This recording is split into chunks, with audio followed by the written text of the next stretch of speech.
فاسألوا أهل الذكر إن كنتم لا تعلمون.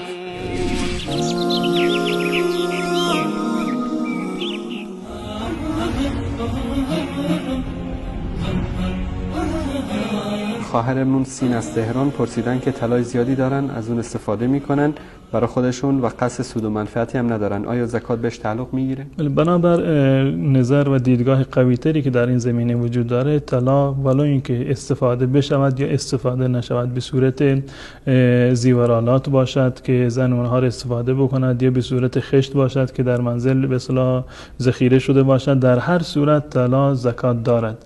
و روایات بسیار زیادی و صحیح در این زمینه داریم که حضرت عایشه رضی الله تعالی عنها میگوید من یک روزی علنگوی رو درست کرده بودم، در دستم بود، رسول الله صلی الله علیه و آله اومدند و فرمودند که این چیه؟ گفتم اینو من به خاطر اینکه آرایشی کرده باشم برای شما و زینتی برای شما باشه اینو من در دست کردم.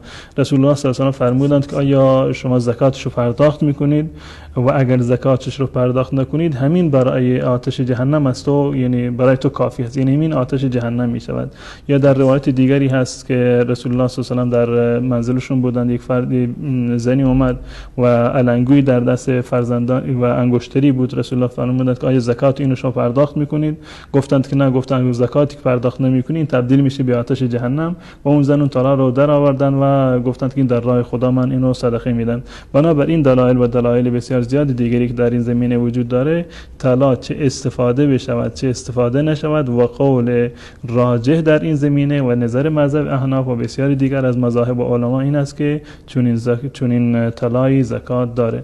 منتها در مذهب امام شافعی رحمت الله علیه اونم طلایی که از اون استفاده بشه، یعنی در طول سال به اندازه معقولی باشه که معمولا زنها به اون اندازه طلا دارن و از اون استفاده بشه. حضرت امام شافعی در مذهب ایشون این است که چنین طلایی زکات نداره.